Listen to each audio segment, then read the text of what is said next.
Muy bien, pues voy a compartir la palabra que Dios ha puesto en mi corazón. Espero que no me alargue mucho y que me porte bien. Si no, mi esposa me estará diciendo, estás alargando.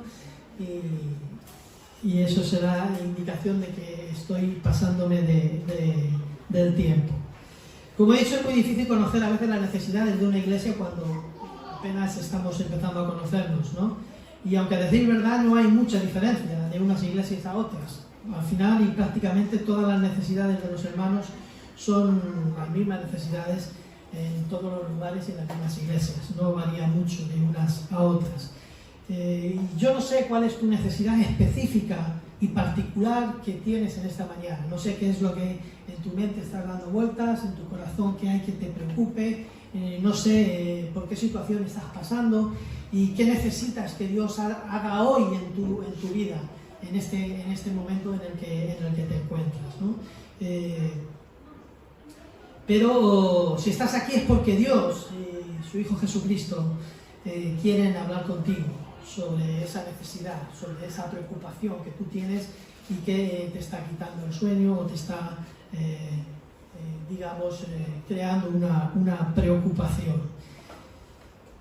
Y el Señor quiere tratar personalmente contigo de esa necesidad. Y vamos a ver algunos ejemplos en las Escrituras, concretamente 3, veremos hoy 3 y posiblemente otros 3 la próxima vez que comparta con vosotros. Pero vamos a ver algunos ejemplos, 3, como he dicho, de la vida de Jesús y de cómo Jesús trató las diferentes necesidades que la gente le fue presentando, le fue llevando.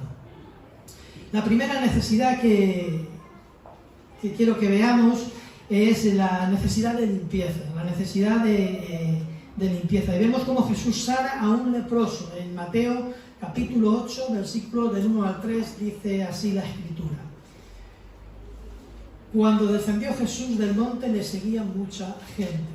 Y he aquí vino un leproso y se postró ante él, diciendo, Señor, si quieres, puedes limpiarme.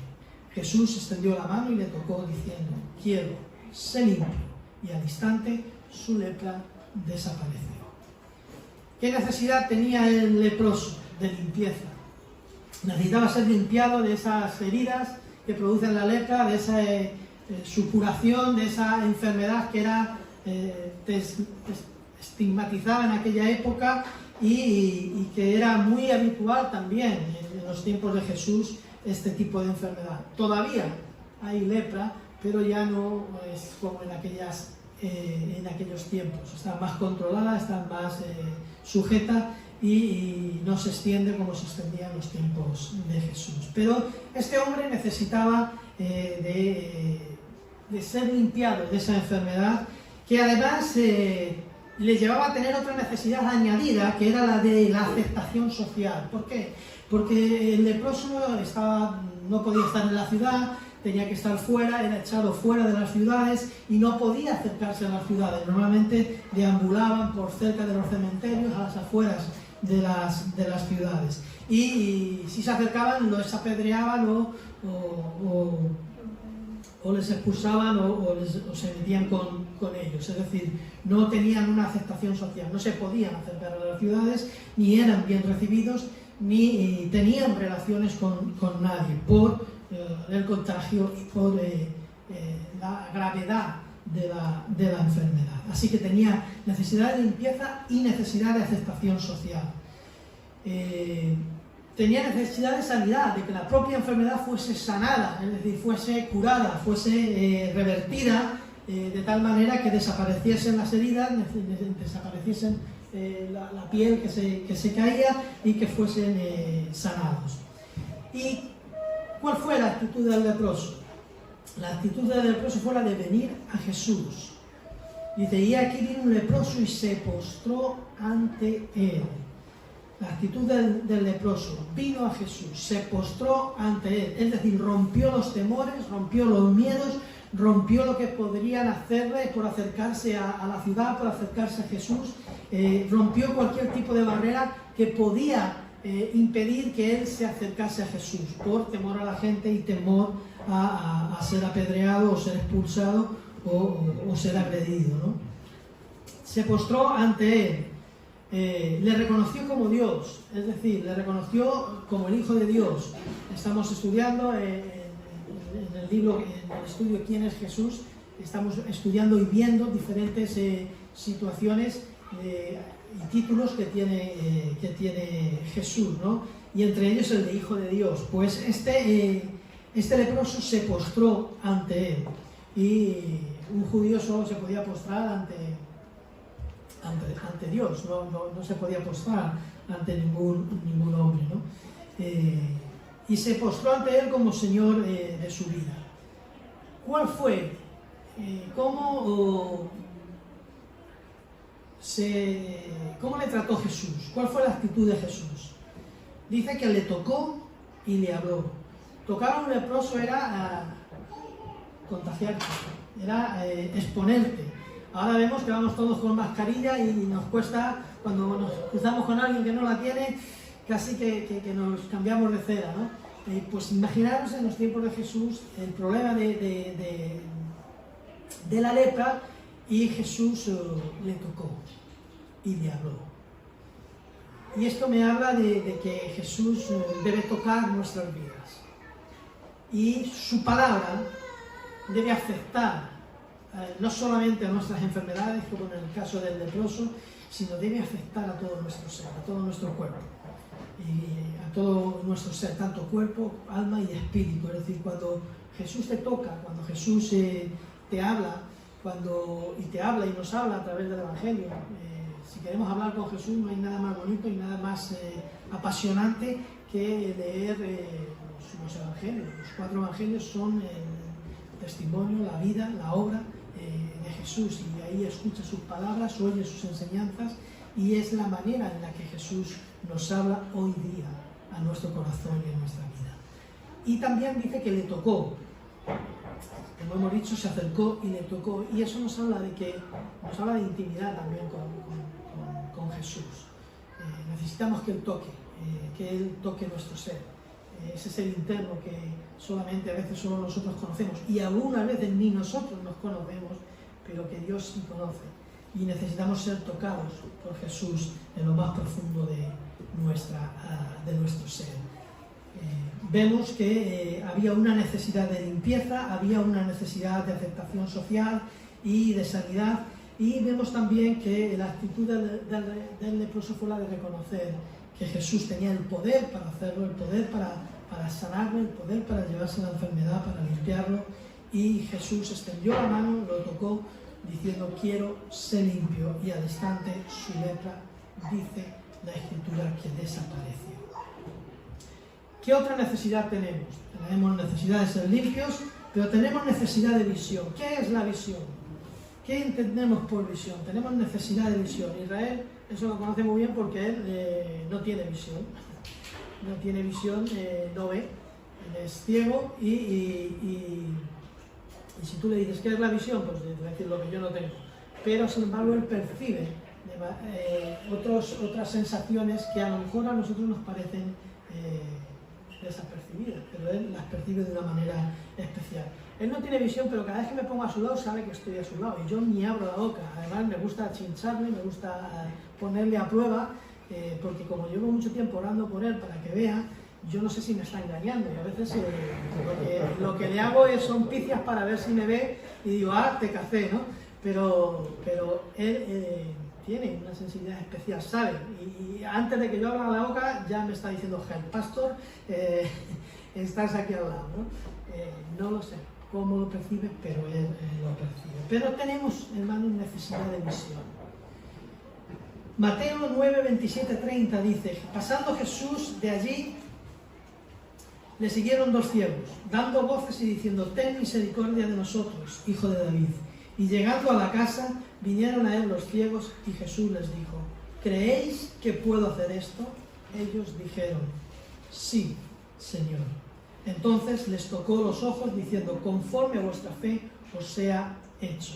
Y los ojos de ellos fueron abiertos, y Jesús les encargó rigurosamente, diciendo: mirad que nadie lo sepa. Tenemos necesidad de visión, todos, no solamente Isra, sino que todos nosotros tenemos necesidad de visión. ¿Qué es necesidad de visión? Necesidad de visión es necesidad de tener una perspectiva correcta de nuestra situación. Es decir, tener una perspectiva correcta del momento que estamos viviendo, del momento en el que nos encontramos o de la situación por la que estamos pasando. Tenemos esa necesidad de visión, de tener una perspectiva correcta de nuestra situación. Tenemos necesidad de ver las cosas. Lo hablábamos este jueves también en la oración. Tenemos necesidad de ver las cosas como las ve Dios. A veces nos encajonamos y solo somos capaces de ver lo que nuestros ojos ven y no aquello que Dios está viendo en cada situación o en cada momento de nuestra vida. A veces nuestra situación no es tan preocupante como nos puede llegar a parecer. Creemos que no hay salida. A veces nos encontramos en una situación donde dices, bueno, no sé cómo he llegado aquí, pero no hay salida. No hay manera de que me libre de esta situación, de este problema. No hay manera de que pueda poner en orden mi casa, no hay manera de que pueda poner en orden a mis hijos, no hay manera de que pueda poner en orden mi situación familiar con mi esposo o con mi esposa, no hay posibilidad de poner en orden mis negocios, con el tema de la pandemia me he ido a quiebra, no sé, a veces llegamos a puntos donde creemos que no hay vuelta atrás, que no hay solución alguna y necesitamos tener la visión y la perspectiva correcta. Necesitamos tener la visión y la perspectiva y ver las cosas no solamente desde nuestra óptica, desde nuestra visión que es corta, sino desde la perspectiva y desde la óptica del Señor. Eso no quiere decir que debemos ignorar la realidad, debemos ser responsables con la realidad, debemos ser responsables con las circunstancias o los motivos que nos han llevado a esa situación y analizarlo bien, pero no dejarnos ahogar, no dejarnos aprisionar por la situación por la que estamos viviendo. A veces, como he dicho, nuestra situación no es tan preocupante como a nosotros nos parece. Creemos que no hay salida. Pero esto nos sucede porque no vemos las cosas, como he dicho, desde el punto de vista de Dios. No tenemos la visión de Dios para nuestras vidas. No hay dirección de Dios para nuestros asuntos. Hay un ejemplo en Segunda de Reyes, capítulo 6, lo podéis anotar y leerlo en casa. Hay una ilustración o un ejemplo de esto en Segunda de Reyes, capítulo 6, versículos del 15 al 17, que dice así, dice, y se levantó de mañana y salió el que servía al varón de Dios. Estamos hablando de Eliseo y de su sirviente. Dice, y se levantó de mañana y salió el que servía al varón de Dios, y he aquí el ejército que tenía sitiada la ciudad con gente de a caballo y carros. Entonces su criado le dijo, oh Señor mío, ¿qué hacemos? Él le dijo, Eliseo le dijo, no tengan miedo, porque más son los que están con nosotros que los que están con ellos.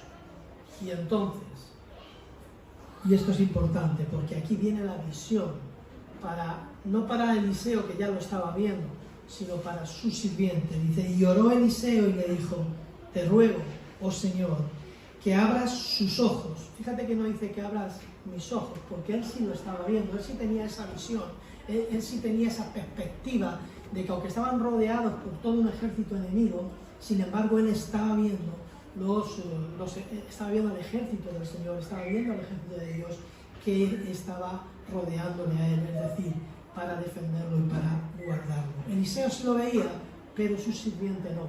Y él ora, no para que él lo vea, sino para que lo vea su sirviente. Y le dice, te ruego, oh Señor, esta es su oración, que abras sus ojos para que vea.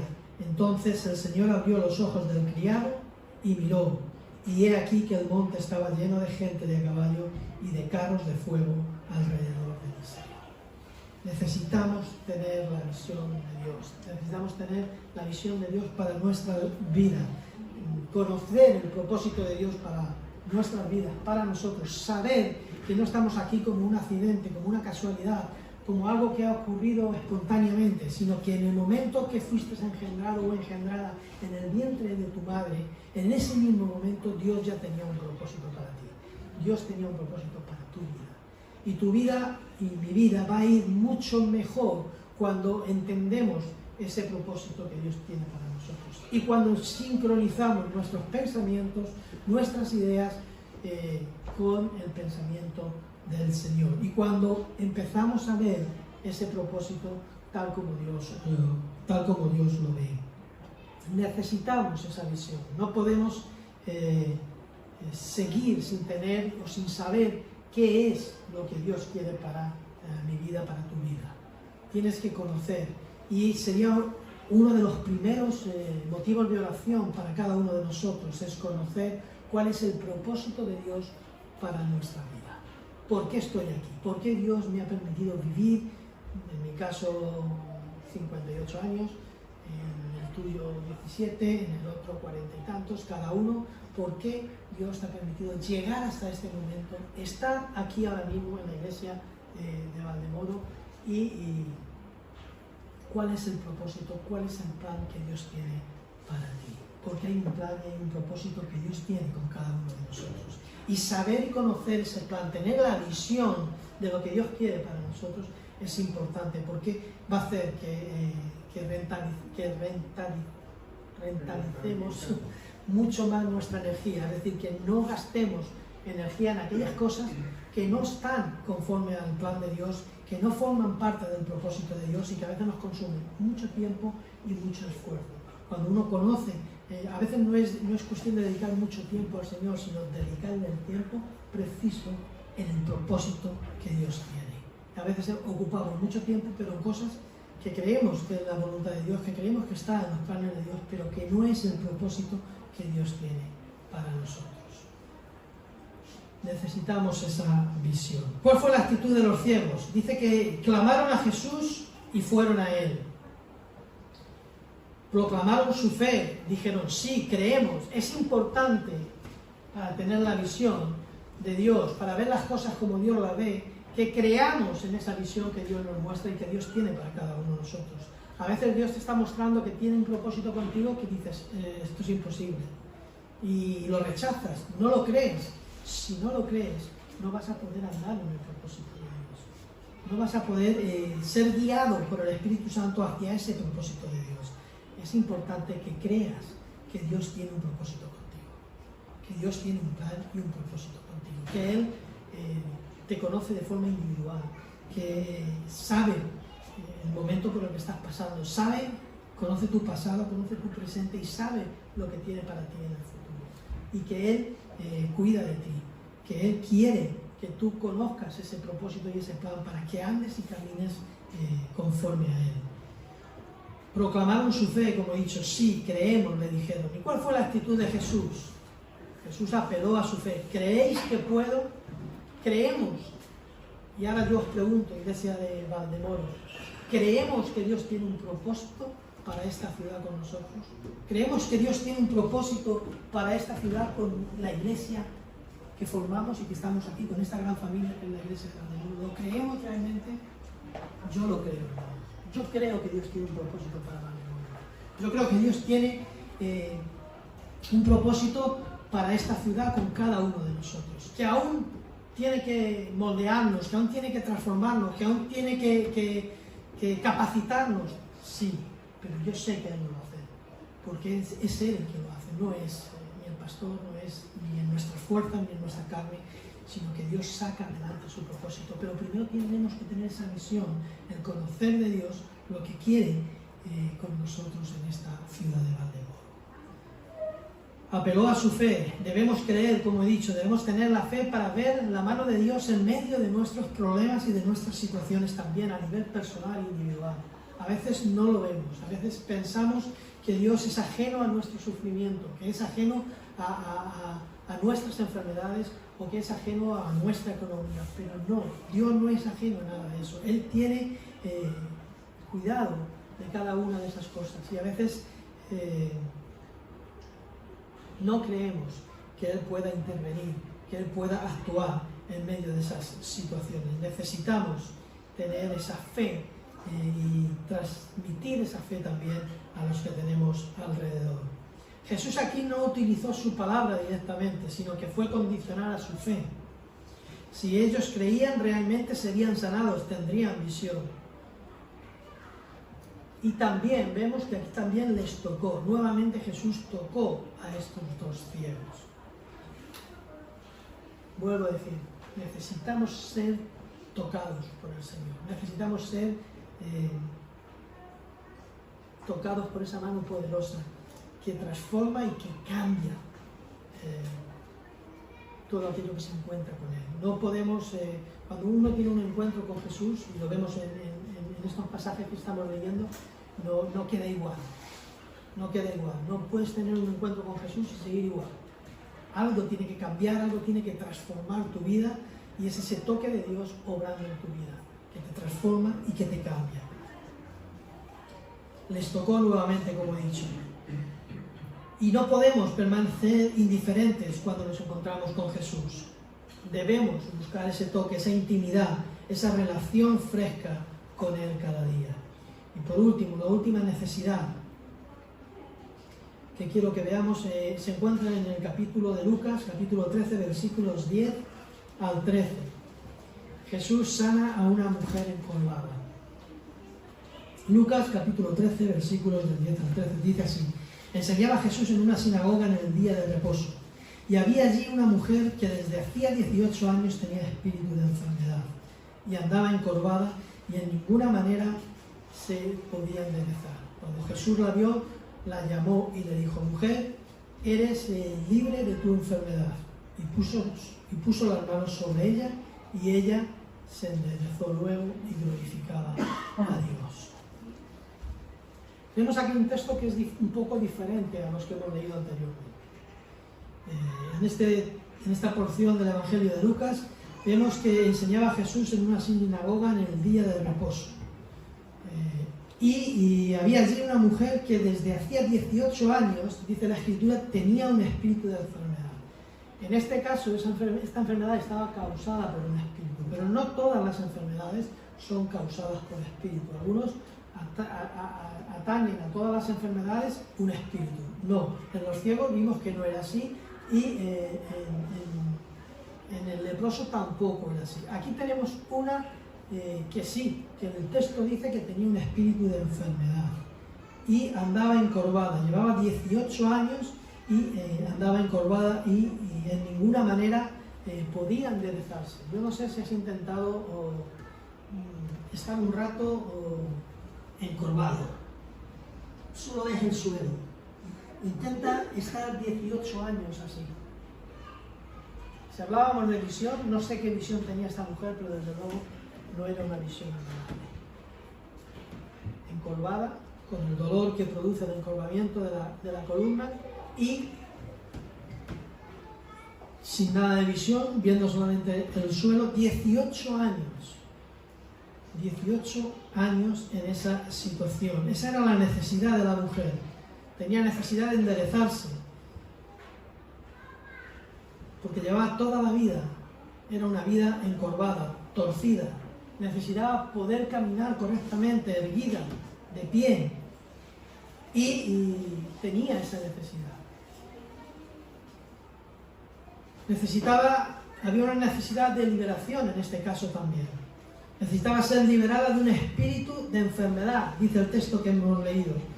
Y si nos damos cuenta, aquí no apeló ni a la fe de ella, tampoco ella fue a pedirle a Jesús nada, sino que fue Jesús el que fue a ella. Y es curioso, ¿verdad? Enseñaba a Jesús en la sinagoga y había allí una mujer que desde hacía 18 años tenía un espíritu de enfermedad y andaba encorvada y de ninguna manera podía enderezarse. Cuando Jesús la vio, es Jesús el que la ve y es Jesús el que se acerca a ella. La llamó y la dijo: mujer, eres libre de tu enfermedad. Y aquí tenemos que aprender algo. Hay situaciones en las que la persona no se puede acercar a Jesús, en las que la persona no puede ir a Él. ¿Por qué? Porque hay un espíritu, como en este caso, que le impide acercarse al Señor, le impide acercarse a Jesús. Pero el Señor lo ve, el Señor la ve y ve la necesidad que tiene, y primero la tiene que liberar, la libera y la sana de esa enfermedad que la mantenía encorvada. Aquí la mujer no es como en el caso de los ciegos o en el caso del leproso que van a Jesús, sino que aquí es Jesús el que, movido a misericordia y viendo que la causa de la enfermedad era un espíritu que por tanto no iba a acercarse a Jesús, no iba a ir a él, es Jesús el que se acerca para liberarle. Mira que a veces vemos algunos ejemplos de liberación que te hacen temblar, pero aquí simplemente Jesús declaró su palabra y dijo: eres libre, mujer.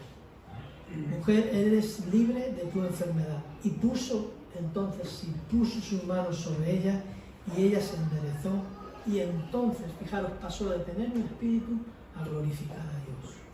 De tener un espíritu a glorificar a Dios. Hay a veces que batallamos por nuestros hijos, batallamos por gente que conocemos que con adicciones o con problemas realmente serios, en los que queremos que se acerquen al Señor para que el Señor los toque, pero realmente lo que tenemos que orar es por liberación. Que el Señor sea el Señor el que libere a esa persona, porque la persona por sí misma, mientras esté atada, mientras esté cautiva en sus propios vicios, en sus propias pecados, en sus propias situaciones, no pueden acercarse al Señor. Pero el Señor tiene misericordia, el Señor ve la necesidad, y a veces nuestra labor tiene que ser la de orar por que la persona sea liberada de la forma más normal. Aquí vemos que no hubo ninguna historia rara, simplemente el Señor habló, dio su palabra y la mujer quedó libre de su enfermedad. Cuando llevamos una vida torcida de espaldas a Dios, no viviendo como Él quiere que vivamos, podemos terminar por ser cautivos, presos de nuestra propia vida, de nuestros propios hábitos, de nuestros propios vicios y de nuestras propias perversiones. La actitud de Jesús dice que la llamó. Jesús vino a liberar. Jesús tenía claro cuál era su propósito, el propósito del Padre con Él. Y en el Evangelio de Lucas lo tenemos. Aquí que Él vino a liberar a los cautivos. Él vino a predicar el año agradable del Señor, a dar vista a los ciegos. Todo ese texto que recogemos también de la palabra profética del libro de Isaías, ¿no? Él viene con ese propósito. Él sabía que venía a liberar, y cuando vio la necesidad de liberación de esta mujer, él se acercó y él la liberó de esa situación, de esa enfermedad que la tenía corvada, mirando al suelo, sin esperar nada más en la vida, sino que llegase el momento de morir. Pero el Señor la endereza, el Señor endereza su vida, endereza su rumbo, endereza su camino, así como también endereza el nuestro. A lo mejor nosotros no estamos encorvados, no estamos torcidos, pero es nuestra vida la que se torció en un momento, es nuestro camino el que se torció en un punto, y Dios viene también a liberarnos de esas situaciones para encauzarnos nuevamente por el camino que Él tiene preparados para nosotros. Jesús tomó la iniciativa, como hemos dicho, la llamó. Quizás nuestra vida, como he dicho hoy, esté torcida, encorvada y cautiva, pero Jesús también nos sigue llamando. Igual que llamó a esta mujer, nos sigue llamando a cada uno de nosotros. Igual que puso sus manos sobre ella, también quiere poner su mano sobre nosotros. Jesús vuelve y sigue tocando vidas. Lo estudiábamos hoy en el estudio de las 11, ¿no? Como la mayor prueba de la resurrección de Cristo son las vidas cambiadas y transformadas, y ese testimonio que tenemos de cómo nuestra propia vida ha sido cambiada y transformada también. Necesitamos ser tocados, ser cambiados, ser transformados por ese toque del Señor. Debemos ser tocados por Jesús y necesitamos que su mano esté sobre nuestra vida. En estos casos que hemos visto, Jesús actúa de manera diferente en cada uno de ellos. Cada uno de ellos recibe la sanidad de una manera distinta y diferente. Actúa en cada uno de ellos de manera diferente. A unos les toca, y como he dicho antes, esto tiene que ver con esa intimidad, con esa relación espiritual íntima que debemos tener con el Señor. Requerían un trato personal e íntimo, cada una de ellas. Esto implica también nuestra fidelidad, nuestra oración, nuestra confianza, nuestra actitud hacia ese toque del Señor. Jesús quiere seguir limpiándonos. Jesús quiere darnos la visión y que conozcamos el propósito que tiene para nuestra vida. Jesús quiere tocar, Jesús quiere llamarnos, Jesús quiere dar respuesta a cada una de nuestras necesidades. Jesús sigue siendo el Señor por encima de nuestras circunstancias, por encima del problema, por encima de la enfermedad, por encima de la situación por la que estemos pasando. Él sigue siendo el Señor. Y Jesús sigue apelando, igual que entonces sigue apelando hoy, a la fe. Apela a tu fe y a mi fe. Quiere que manifestemos en nuestra vida diaria nuestra fe en lo que Él tiene para nosotros. Vamos a terminar con una oración para que el Señor nos haga, nos limpie de todo aquello que todavía nos sigue estorbando. Todavía hay cosas en nuestra vida que nos sigue estorbando. En mi vida todavía hay cosas que Dios tiene que quitar, limpiar, transformar y moldear en mi carácter, en mi forma de ser, en mi trato, en muchas cosas que Dios quiere continuar tratando. Padre, te damos gracias en el nombre de Jesús, porque necesitamos que tu toque siga obrando en nuestras vidas. Necesitamos ser tocados, transformados por el poder de tu Espíritu Santo, Señor. Necesitamos que tu Espíritu Santo nos redarguya de todo pecado y de toda maldad, Señor. Necesitamos visión, Padre. Necesitamos visión del cielo, visión de lo alto. Que entendamos y sepamos cuál es el propósito que tú tienes para nuestras vidas, para cada uno de nosotros. Necesitamos esa visión, Padre. Necesitamos ver las cosas como tú las ves, oh Dios. Necesitamos verlas de la manera que tú las ves. Necesitamos, oh Dios, amoldarnos a cómo tú las ves también, Padre. Tenemos necesidad de esa visión. Y necesitamos también, Señor, que nos liberes. Que nos liberes de todo aquello que todavía nos oprime, nos ata. A veces en las deudas, a veces el trabajo, a veces un montón de circunstancias, a veces de nuestro propio pasado, Señor, que todavía no nos hemos desprendido de él. Necesitamos ser liberados, Señor. Necesitamos que nuestra vida se enderece, que nuestro camino sea recto y conforme a tus principios y a tus valores, Padre. Sigue obrando en nuestras vidas. Te necesitamos, oh Dios. Necesitamos que sigas tratando con nosotros. Gracias por tu misericordia, gracias por tu bondad, gracias por tu gracia, Señor. Te pedimos, oh Dios, por esta ciudad de Valdemoro, Señor. Te pedimos por esta iglesia también, Señor. Por cada familia, oh Dios, aquí representada. Y los que hoy no han podido estar, pero que están en otros días, Señor. Queremos que tú bendigas cada hogar, cada familia, cada problema económico, financiero, de trabajo, de enfermedad, de salud, de cualquier otro tipo, Señor, lo traemos delante de ti. Creemos, oh Dios, que tú puedes cambiar y transformar los momentos por los que estamos pasando. Lo creemos que tú puedes traer sanidad a los enfermos. Creemos que tú puedes dar trabajo al que ahora no tiene, Señor. Creemos que tú puedes saldar las deudas, oh Dios. Dar sabiduría para la gestión de nuestra mayordomía. Oh Dios, creemos que tú puedes hacerlo, Padre. Y creemos que tú puedes transformar también esta ciudad. Bendecimos esta ciudad, bendecimos a sus gobernantes, bendecimos a su alcalde, a sus concejales, oh Dios. Bendecimos a sus empresarios, a sus trabajadores, a sus comerciantes, oh Dios. Bendecimos a todo aquel que vive aquí, Señor. Queremos que tu mano poderosa, Señor, se extienda, que tu evangelio se extienda también en esta ciudad. Padre, danos sabiduría, creatividad para hacerlo, Señor. Ayúdanos a orar, a interceder, a ponernos en la brecha por esta ciudad, Señor. Por tu gracia, Señor. No merecemos nada, pero por tu gracia, Señor. Apelamos a tu gracia y a tu misericordia para con esta ciudad. La bendecimos en el nombre de Jesús. Amén. Queridos hermanos y amigos, que el Señor os bendiga mucho. Que la paz de nuestro Señor Jesucristo, el amor de Dios el Padre y la consolación de su Espíritu Santo esté con todos vosotros. Que tengan un bonito y precioso día, que lo disfruten en familia, disfruten de sus hijos, de sus hijas, disfruten de su entorno, de allá donde son influyentes, contagien lo que Dios ha hecho en sus vidas. Es su mayor arma, es su mayor poder de convicción, es el testimonio de cada uno de ustedes. Compártanlo con sabiduría, que el Espíritu Santo les dirija a hacerlo, y disfruten y cuídense mucho. El Señor les bendiga.